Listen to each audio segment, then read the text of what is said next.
Olá, tudo bem? Nós estamos agora em mais um capítulo de Provérbios e agora quase finalizando. Você pode abrir a sua Bíblia em Provérbios capítulo 29 e nós vamos fazer a leitura do versículo 1 ao 27. E nós vamos tratando versículo a versículo para que a gente possa conseguir chegar ao final mais rapidamente. Aquele que, sendo frequentemente reprovado, endurece o seu pescoço, será repentinamente destruído, sem que haja remédio. Hoje o tema desse estudo de provérbios é a sabedoria instrui contra a rebeldia e a insubordinação. E logo de início vem esse versículo que fala que tarde demais para se arrepender. E aí vamos repetir novamente. Aquele que, sendo frequentemente reprovado, endurece o seu pescoço, será repentinamente destruído, sem que haja remédio. Aqui nós estamos falando sobre uma pessoa orgulhosa demais para reconhecer os seus erros, para reconhecer que precisa de uma mudança, para reconhecer que precisa de uma transformação.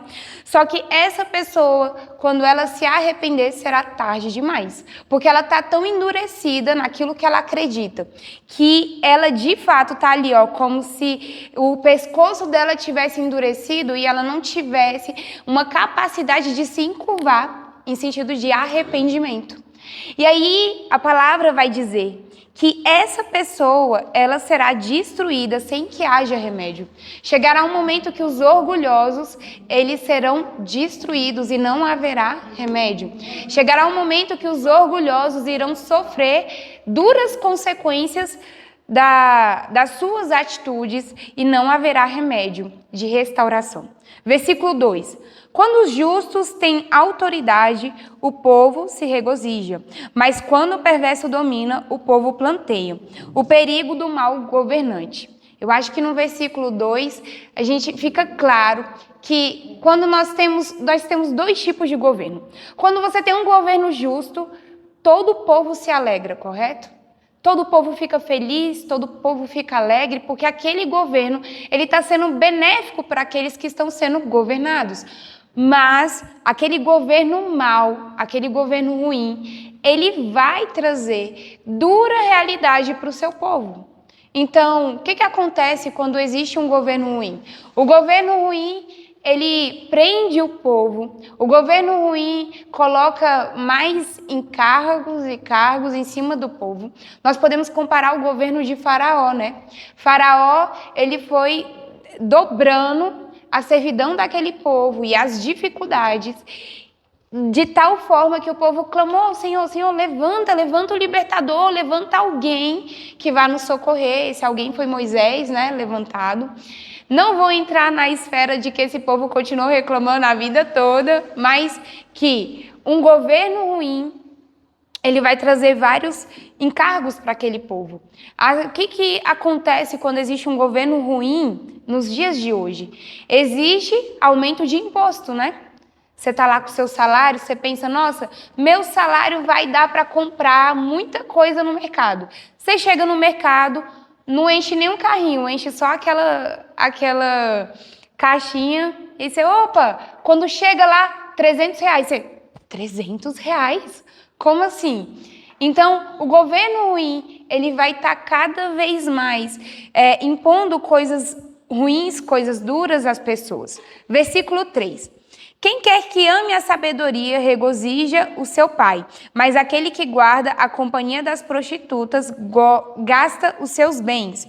E esse aqui diz: sabedoria e devassidão. Então, aquele que ama a sabedoria, regozija a quem? Ao seu pai. Então, o filho obediente, o filho sábio, ele vai ser a alegria do seu pai.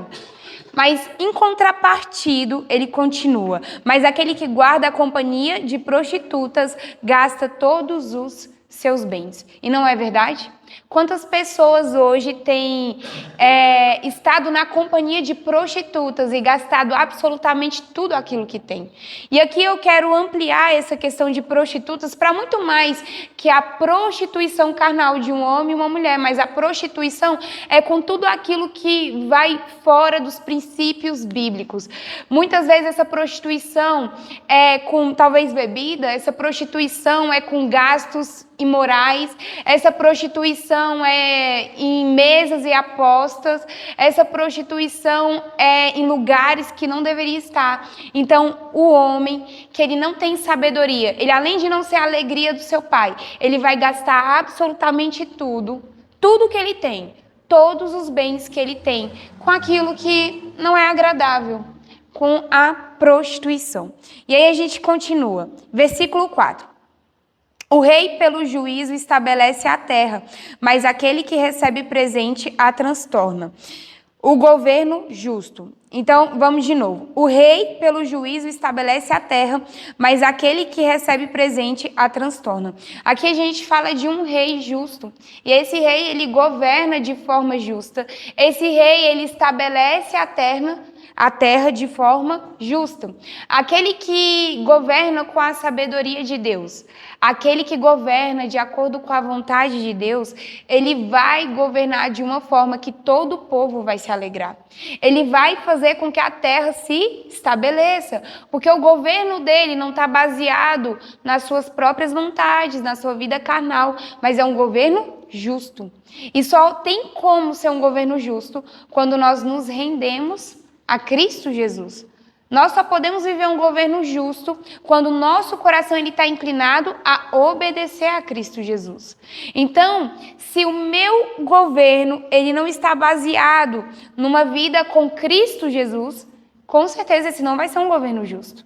Com certeza esse vai ser um governo marcado por destruição, vai ser um governo marcado por maldade, vai ser um governo marcado por coisas ruins. E aí ele continua, mas aquele que recebe presentes a transtorna. Ou seja, o rei que tem essa justiça, que estabelece o seu juízo, ele não pode receber presentes e proveitos que não venham de Cristo, que não venham de Deus. Porque muitos homens e mulheres são comprados pelos presentes, né? Que a gente chama de suborno, né? Então, deixa eu te dar aqui um presente, você vai julgar a minha causa, deixa eu te dar um presente, deixa eu te dar esse Rolex aqui, e você fala, não quero. Eu não quero nada daquilo que vai fazer com que eu me corrompa. Eu não quero nada daquilo que faça com que eu me venda. Porque eu quero viver um governo justo, um governo que agrada o coração de Deus. Versículo 5.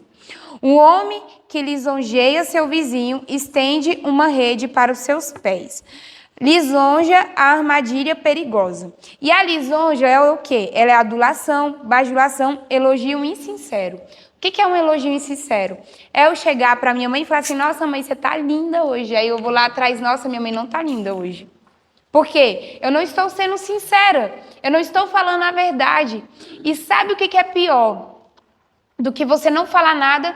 É você falar algo mentiroso para alguém e lá nas costas daquela pessoa falar algo totalmente diferente. E a gente tem que tomar muito cuidado. A gente tem que tomar muito cuidado porque muitas vezes, pode até ser na inocência, mas muitas vezes a gente age de certas formas que não agrada o coração de Deus. Então, para a pessoa, eu falo, nossa, você é linda, você é maravilhosa, nossa, como eu amo você, e lá nas costas eu, nossa, aquela menina, como ela se veste mal, nossa, ela tem... Peraí, não seria melhor que eu chegasse para aquela pessoa e falasse, olha, minha irmã, o que você acha de vestir essa roupa e tal, isso que eu acho que vai valorizar muito mais você. Você já é linda, mas se você colocar a roupa tal, a forma que a gente fala, sabe, em amor, a forma que a gente conversa com os nossos irmãos, isso vai fazer total diferença. Então não adianta nada eu vir com essa adulação, com esse elogio que não é sincero, porque eu chego para a pessoa, eu falo algo, mas nas costas eu falo totalmente diferente. Ai, minha irmã, eu amo você, e lá nas costas, nossa, como eu odeio aquela fulana. Misericórdia. Isso não é sincero. Então, antes você falasse a verdade para aquela pessoa, do que você falar algo que você não acha e nas costas fala diferente. Versículo 6. Na transgressão de um homem mau há um laço, mas o justo canta e se regozija. Na transgressão de um homem mau há um laço, mas o justo canta e se regozija. Então, na transgressão de um homem há um laço. O que é um laço? Um laço é uma consequência daquilo que eu estou fazendo, daquilo que eu estou praticando, do pecado que eu estou praticando. Às vezes eu acho que eu vou sair ileso, que eu vou sair assim, vou fazer tudo de ruim, não vai acontecer nada. Mas a Bíblia está falando, olha, nesse caminho de transgressão, de pecado, de tudo aquilo que não vem do coração de Deus, de tudo aquilo que é meu como? Carnal, tudo aquilo que eu deixo gritar na minha carne, há um laço. Então não adianta eu achar que eu vou matar e nada vai acontecer. Não adianta eu achar que eu vou roubar e nada vai acontecer. Ah, mas isso aqui é muito pesado. Beleza, não adianta nada eu achar que eu vou fofocar e nada vai acontecer. Existem pecados que é muito óbvio na cabeça do cristão. Eu não vou praticar porque é pecado. Mas existem pecados que ainda muitos cristãos praticam dentro da igreja. O pecado da fofoca, o pecado da luxúria hoje é um pecado que muitos cristãos praticam, porque onde que no evangelho que se prega a simplicidade, o evangelho sincero, a gente enxerga tantos pastores, pastoras, líderes, ministros do Senhor, andando com um carro mais caro do que a casa de alguns irmãos, andando com um objeto, uma roupa no corpo que é mais caro do que uma casa e um carro de qualquer irmão. Cadê a simplicidade disso? E eu não consigo ver como que isso se encaixa no Evangelho de Cristo Jesus, porque Cristo Jesus não tinha nenhum lugar onde reclinar a cabeça. Nós temos. Todos nós temos. Mas Cristo, ele deixou um exemplo claro de simplicidade. E aí, não adianta eu achar que eu vou viver na luxúria, que eu vou viver na fofoca, que eu vou viver várias coisas que não agradam o coração de Deus e tá tudo certo. Gente, pecado é pecado e não importa qual tipo de pecado. É pecado. Se é pecado, nós devemos viver uma vida diferente. E aí ele continua. Mas o justo canta e se regozija. Então, da mesma forma que existe um laço no caminho daquele que transgride a lei, existe uma alegria perpétua de Cristo Jesus na vida daqueles que agradam o coração de Deus.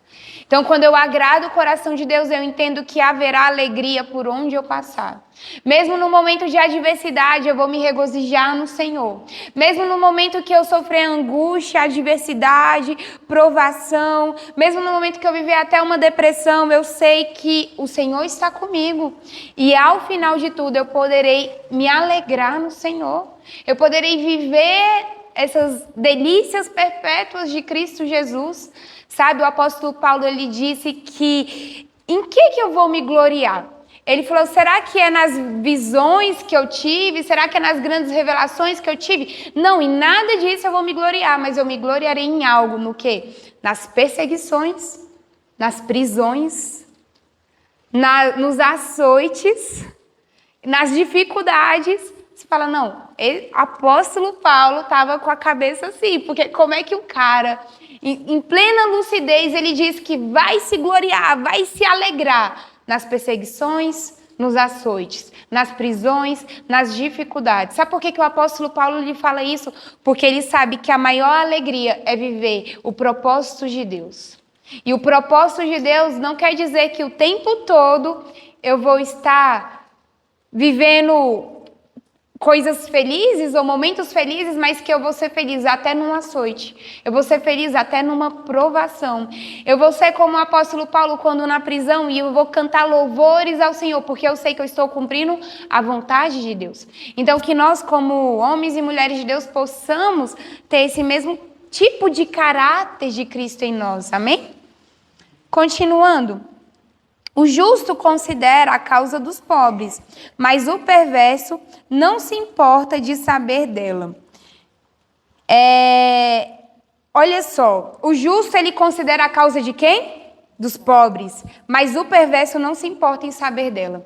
Se eu carrego a essência de Cristo Jesus na minha vida, se eu carrego o Senhor na minha vida, posso eu caminhar pela rua e não me compadecer de uma pessoa necessitada? Não é uma prova do Enem, é algo básico. Posso eu, carregando o caráter de Cristo em mim, andar pela rua, eu olho uma pessoa necessitada e eu viro as costas? Não. Porque essa é uma característica do perverso. Essa é uma característica de quem não conhece Cristo Jesus. Mas aqueles que conhecem Cristo Jesus, eles se compadecem dos pobres. Então, se Deus me deu algo a mais, não foi para que eu fosse muito, muito, muito rico, cheio de dinheiro. Se Deus me deu algo a mais, foi para que eu ajudasse as outras pessoas. Foi para que eu abençoasse as outras pessoas. Foi para que eu olhasse para a causa do meu irmão e falasse assim: meu irmão, está faltando alguma coisa na sua casa? Então hoje eu irei comprar a sua comida, eu irei levar até você essa comida. Você está precisando de trabalho? Eu consigo arrumar trabalho para você, eu consigo te dar dignidade. Porque a palavra de Deus fala que o trabalho, ele dignifica o homem, né? Então, o trabalho não é só uma questão de, vou trabalhar e pronto. Não, o trabalho, ele o quê? Dignifica o homem. Então, eu olhar para o pobre é um caráter de Cristo em mim e é um caráter que os justos carregam. Se eu não me compadeço daquele que é mais necessitado, isso mostra que eu não estou carregando o caráter de Cristo em mim. Amém? Continuando. Os homens escarnecedores trazem uma cidade para dentro de um laço, mas os homens sábios desviam a ira. Repetindo, os homens escarnecedores trazem uma cidade para dentro de um laço, mas os homens sábios desviam a ira. Quantas vezes nós acompanhamos histórias na Bíblia que foi exatamente isso? Sodoma e Gomorra. O que aconteceu? Homens escarnecedores, homens que não se apegaram à palavra de Deus, homens que fizeram tudo aquilo que era imoral, tudo aquilo que não agradava o coração de Deus. Por causa daqueles homens, o que aconteceu? Toda uma cidade foi destruída. E olha o que ele fala. Os escarnecedores trazem uma cidade para dentro de um laço. Ou seja, toda uma cidade ela cai.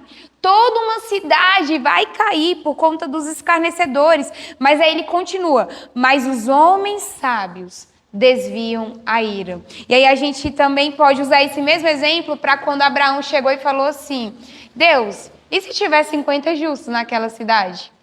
Aí Deus, tá, Abraão, se tiver 50 justos, eu vou desviar. Não, Deus, mas e se tiver 40 justos?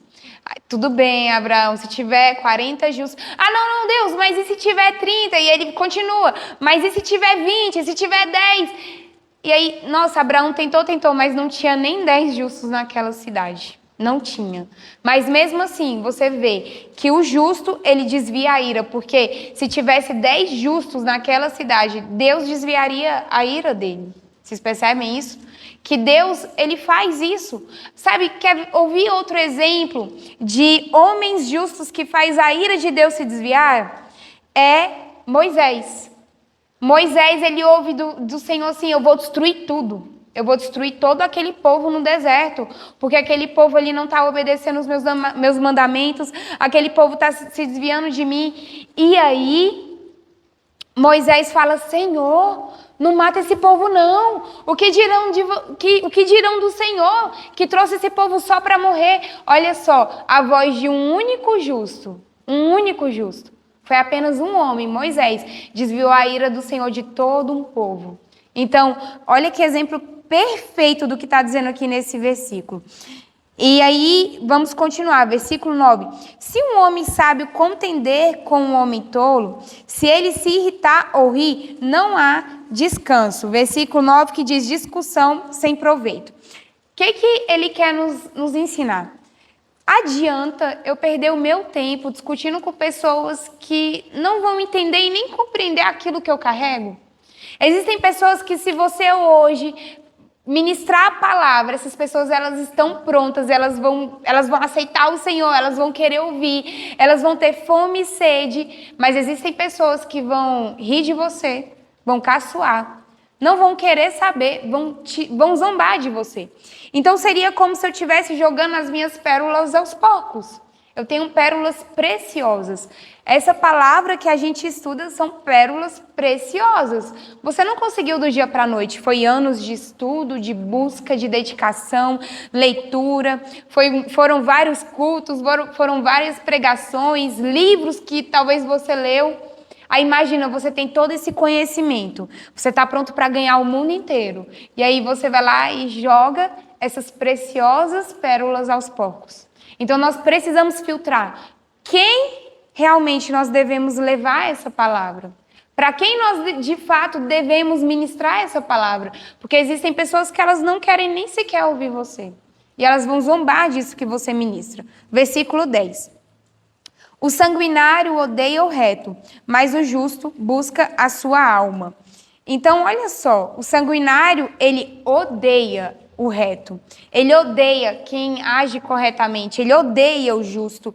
Ele não quer saber. Ele realmente anda num contraponto. Mas o justo busca a sua alma. Perseguição sem causa é o nome dessa passagem. Ou seja, vocês percebem que o justo ele é perseguido por aquele que vive no contraponto? A gente tem dois opostos. Nós temos o justo e nós temos o sanguinário, o perverso, o escarnecedor. E esse cara aqui, ele odeia o justo. Ele não está andando no mesmo caminho. Então, tudo que você falar para ele vai ser como, eu não quero te ouvir. Eu não quero te escutar porque eu acredito em coisas totalmente diferentes. E aí o contraponto é mais o justo, busca a sua alma.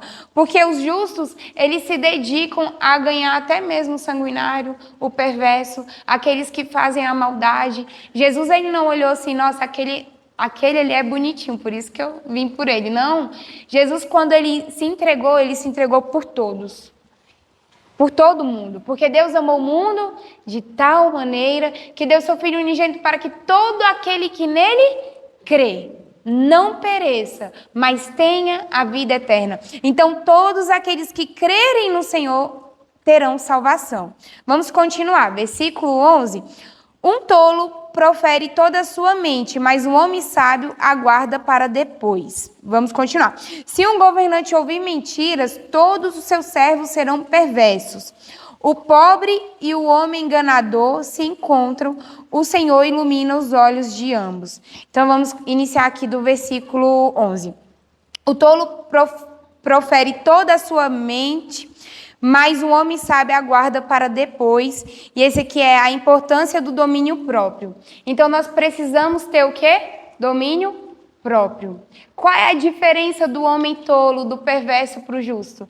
É que o justo, ele tem um domínio próprio. O justo não vai ser qualquer coisa que vai fazer ele, não. Ele vai abaixar a bola. Ele vai falar assim, Senhor, me dê discernimento e sabedoria para falar agora. Quantas vezes nós agimos como mulheres ou como homens tolos? Quantas vezes mesmo nós sendo justos, nós agimos como tolos?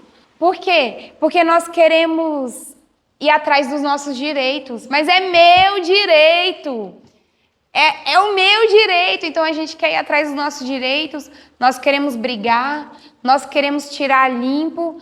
E Deus, ele está falando que há uma diferença do homem justo, porque o homem justo, ele tem domínio próprio, o homem justo, ele tem um agir diferente. Continuando, no 12, se um governante ouvir mentiras, todos os seus servos serão perversos. Observe bem, existe um ditado que diz assim, me diga com quem tu andas, que eu direi quem tu és. Olha só. E isso é bíblico, não nessas palavras, mas é bíblico, porque as amizades corrompem os bons costumes. Então, as más amizades corrompem os bons costumes. Quando eu leio que se um governante ouvir mentira, todos os seus servos serão perversos, é porque se o governante tiver na sua equipe pessoas corruptas, pessoas sem caráter, pessoas que não vão auxiliar ele de forma adequada naquele governo, ele vai agir de forma não agradável ao Senhor.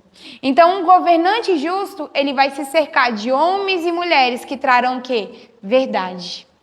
Homens e mulheres que irão trazer verdades. Só que se esse homem ouvir mentiras, se esse homem se cercar de pessoas erradas, ele vai ter um governo totalmente errado. E aí ele continua, 13. O pobre e o homem enganador se encontram. O Senhor ilumina os olhos de ambos. Gente, os olhos do Senhor estão sobre todos nós. Todos nós. Pobre e rico. Justo e injusto. Todos. Sabe, não há exceção. Os olhos do Senhor estão sobre todos nós. O mesmo sol que ilumina o rico é o sol que ilumina o pobre. O mesmo sol que ilumina o enganador, o injusto, é o que ilumina o justo. Entendem isso? A mesma chuva que cai sobre os injustos, cai sobre os justos. Os olhos do Senhor estão sobre todos nós. E nós precisamos, de fato, olhar para o Senhor. Nós precisamos, de fato, entender que o Senhor está atento a tudo. Não existe nada que foge aos seus olhos. E aí, continuando. A gente vai ler agora do 14 ao 16. O rei que é fiel julga os pobres. Seu trono se estabelecerá para sempre. A vara e a repreensão dão sabedoria, mas o filho entregue a si traz vergonha para sua mãe. Quando os perversos são multiplicados, as transgressões aumentam, mas os justos verão a sua queda. Aqui no 14, eu vi uma versão que falava diferente, falava assim, o rei julga os pobres com equidade. Eu achei essa palavra maravilhosa, porque quando a gente estuda na faculdade de Direito, a gente entende que existe uma diferença de igualdade para equidade. Qual é a diferença? A igualdade é que todos nós temos literalmente o mesmo direito, porque nós somos iguais. A equidade é você colocar os desiguais numa situação de igualdade. O que seria isso? Eu tenho um menininho aqui de 3 anos, pequenininho. E eu aqui tenho o meu tamanho, e aí tem um cara que é maior do que eu. Aí eu vou lá e coloco um banquinho para que eu fique aqui parada com um cara que é maior do que eu. E esse menininho, ele vai ficar com uma banquetinha maior ainda para ficar na mesma altura. Então, equidade é você dar igualdade para os desiguais. É você colocar todo mundo aqui no mesmo parâmetro. Se eu fosse falar de igualdade, eu daria o mesmo banco para todo mundo e todo mundo ia ficar ali. Só que o menininho pequeno não ia conseguir enxergar, eu ia enxergar mais ou menos e o cara ia enxergar muito bem. E aí, aqui na Bíblia, em outra versão, ela fala sobre equidade, que o rei, ele julga com equidade os pobres. Então, ele, de fato, dá essa igualdade a esses pobres. Ele vai lá, e aqui nessa versão ele fala, o rei que fielmente julga os pobres. E seu trono se estabelecerá para sempre. Então, esse rei que tem esse agir diferente, esse rei que trata bem os pobres, ele se estabelecerá para sempre. Quantos governantes eles gritam e dizem que é a favor dos pobres, mas na verdade conduzem leis, aprovam leis que prejudicam os pobres. Isso não é amar os pobres. Amar aos pobres é você dar oportunidade de trabalho a todos. Amar os pobres é você tirar o pobre de ficar refém de um Bolsa Família, de um Bolsa isso, Bolsa aquilo, mas é você dar oportunidade para que essa pessoa cresça financeiramente, enfim, todas as áreas. Continuando. A vara e a repreensão dão sabedoria, mas o filho entregue a si traz vergonha para sua mãe.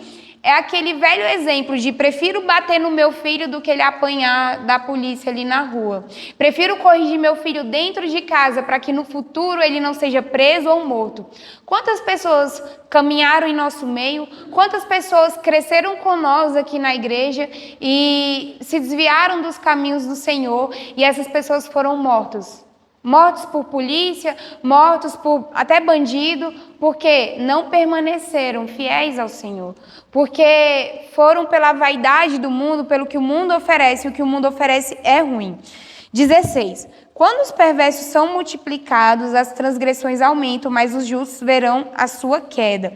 Então, quanto mais os perversos são multiplicados, as transgressões aumentam.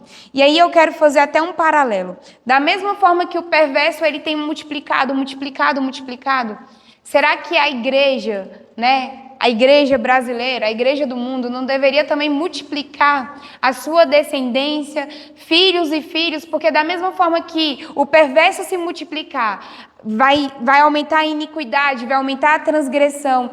Da mesma forma, se nós nos multiplicarmos, mais filhos da luz estarão prontos para pregar, para anunciar as boas novas de Cristo. Amém?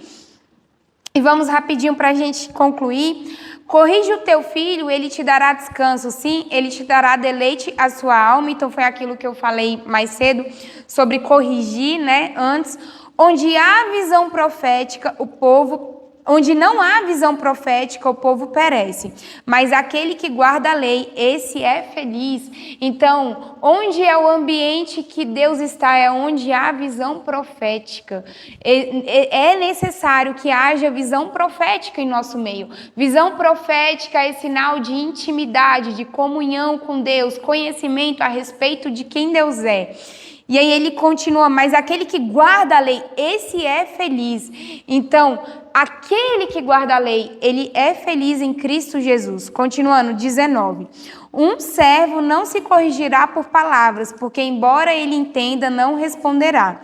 Vês tu um homem que é precipitado em suas palavras, há mais esperança para um tolo do que para ele. Então, nós, novamente, sobre o domínio próprio, nós precisamos ser calmos ao responder, tardar ao falar.